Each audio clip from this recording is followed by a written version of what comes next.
Hello and welcome to the Philippines. Why would I leave the Philippines?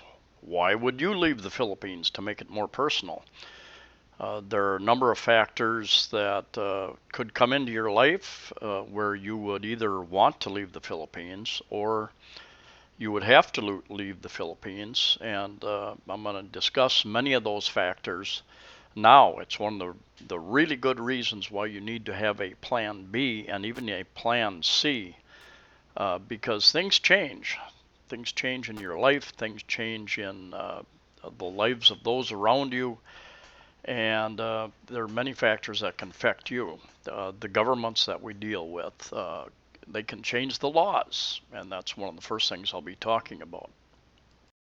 One of the reasons that we choose to go to various countries is the ease in which it is to enter the country, stay in the country, enjoy the country.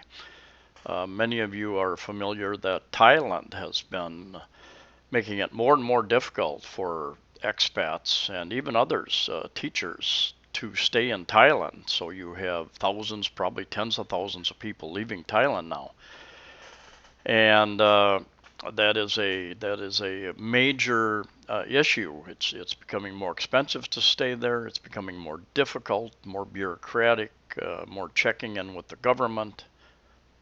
One nice thing about the Philippines is that it is relatively easy to arrive, to stay here, to enjoy the time, and even stay up to 3 years on a tourist visa.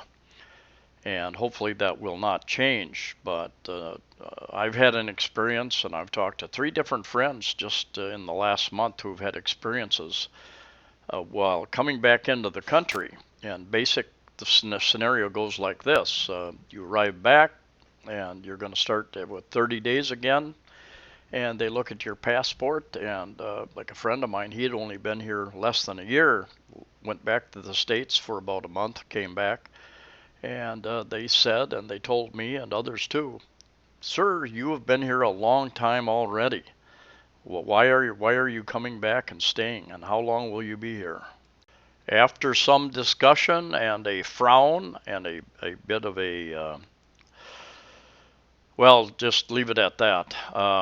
They were allowed, each of us, to enter again, but we were told that, you really need to apply for the long-term visa. So there's a big push on to get many of us to apply for the long-term visa. Will it come to a point where we will be denied, and same thing will happen here that's happening in Thailand, that tens of thousands of people will start leaving? I don't know the answer to that. The future will tell. But the long-term visa for most of us would require $10,000 in the bank deposit, or invest in a condo, a business, something like that. Many retirees do not have $10,000 extra sitting around to deposit in a bank. Hate to say that. We all should have planned much better and had many more funds available. But that's the facts of life. A certain percentage of us had a level. When I came here, I had a certain level of savings, and in fact, Social Security was cut off for 6 months for a reason I won't get into here, and I had plenty of savings to live without getting a check for 6 months. But anyway, those are issues that could come up. I spent several hours the last couple of days reading news reports and vlogs from the Thailand expats, and they all have a number of reasons to leave. You can get tired of a culture after a while, uh, but most of the reasons were it cost too much to live there. They made it too hard. The immigration people made it too difficult and too expensive to stay there, and they couldn't afford it or didn't want to spend that much money on it. And they made it more difficult to stay there. In Thailand, they have to check in regularly.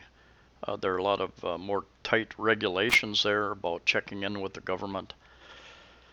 And thousands, tens of thousands of those people are either going to the Philippines, Thailand, Cambodia, into Central America, South America, or back to their home countries. I will visit the USA next spring sometime. I may stop at the Philippine embassy there in Los Angeles and see, or Dallas, see if I can extend mine before I come back, so I have it prearranged. I do not want to be surprised if I arrive here and they tell me, sir, you're denied this time. And then so I will definitely have a plan B in place at that time. The people of the Philippines are also a very big draw, especially to Westerners who speak English. So you have a friendly, welcoming, English-speaking people, and that may change in the future. Hopefully, it will not. It will probably change in some of the more high density tourist type areas where more and more businesses start going after the U.S. dollar, the foreign dollars, and their attitude starts changing, or they have bad experience with foreign tourists, and they develop a worse attitude towards us. The people and the culture may be a reason that many people leave the Philippines as well. It is a foreign land, a foreign culture, and even though it's very welcoming, beautiful seas and oceans and beaches and friendly people, the culture, the language is still different English when it's English in many areas, although many do speak very good English. So there are times when there's a big communication problem. Uh, but the culture shock can start wearing on you over time. Uh, Different issues in the culture. Things like every place you go, out of stock. Sir, we're out of stock of this. We're out of stock. You go to 7 different stores in a day, and one of the items that you want, everybody is out of stock. Various things like that. My advice, if you start thinking like that, is to take a trip within the country or outside the country. It's good just to clear your mind and get new perspectives on things. Cost of living is one of the major factors. Many people move here, expats, retirees, and there again, it depends upon you, your budget, and your lifestyle. You can live a life on a pretty tight budget here if you're very careful. Stay in control of your money. But if you're living in or near some of the cities, the costs have been going up. These cities have been growing. Foreign investments coming in, demand is up, and there is a demand for properties, so rents are generally higher. People say that about Dumaguete, they say it about Bacolod, and Iloilo certainly is true here in Cebu City and as well as Manila. When I first came here in 2015, and the first 2 years that I was here, I was spending about 15,000 pesos a month for rent, and that's about 300 US dollars, much less than I would spend in the US. But I didn't get very much, really. Very small studio apartment, not very well furnished at all, and ended up moving out of both those places just because of the noise after a while. But in general, if you're careful and you look around, you can still find a decent place to live. They're smaller than in the West generally. But anyway, you can still, if you stay in control of your money, you can live at a reasonable budget. Calamities and conflicts. Uh, what we call emergencies or natural disasters in America, they call calamities here. I kind of like that term. I don't like the actual calamity, but anyway, we have typhoons. We have another one going to hit the Visayas. Probably not that strong, but there are certain areas that are going to be flooded because of that over the Christmas break here. And so we have earthquakes, some in certain areas of the Philippines rather often, other places hardly ever. We have typhoons that hit several different areas of the Philippines. We have volcanoes that could go off. Pinatubo back in the 90, 91, someplace in there. Uh, went off. Second largest volcanic eruption, I think in recent history anyway. So there's the natural disaster side, and with that, it can bring you can have outbreaks of different diseases. So diseases included in that could cause you to feel that it was safer to move to some other part of the world, back to your own country perhaps.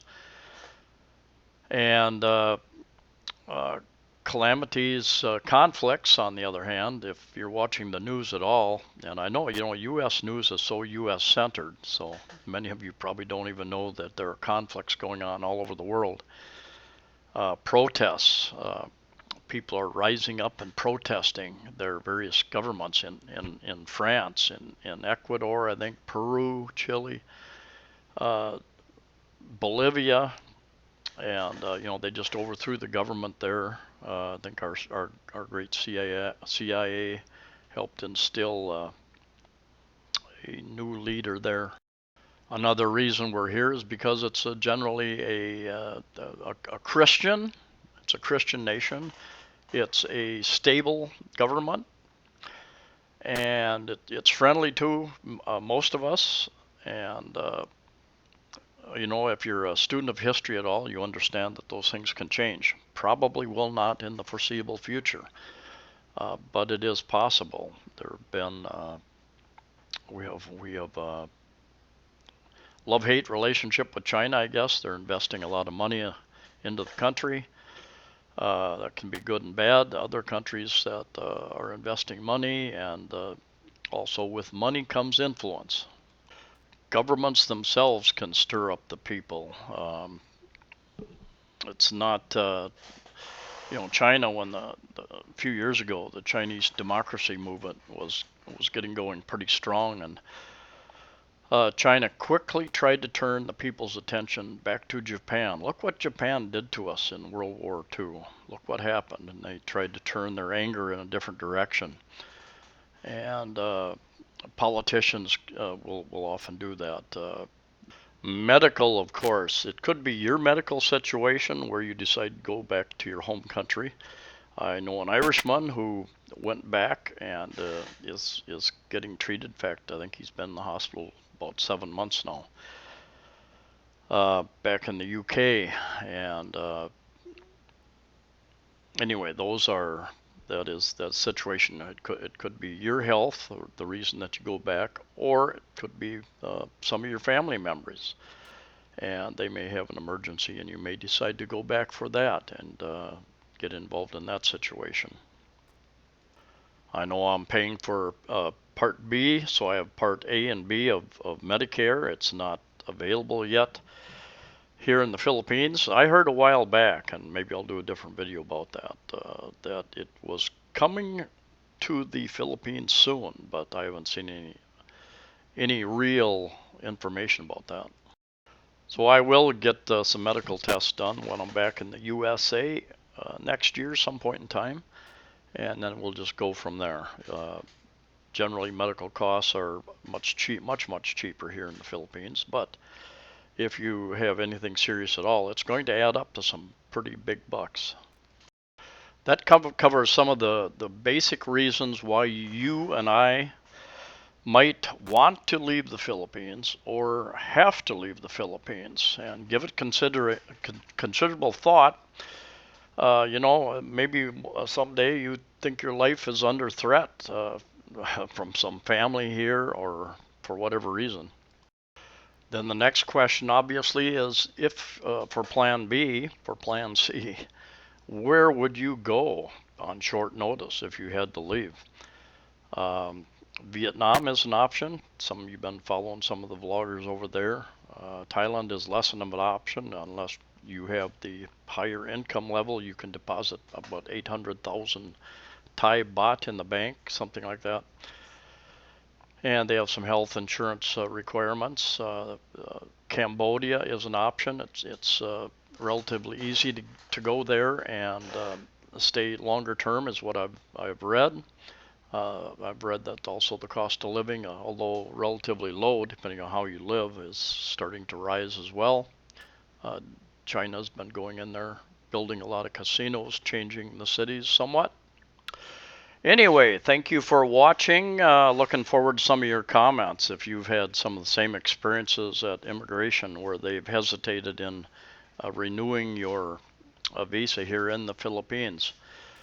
Thanks for watching. Please like the video. Please share the video. Please subscribe. Safe travels to you all wherever you're at. Merry Christmas and or Happy New Year, depending upon what your case is. And we'll see you next time.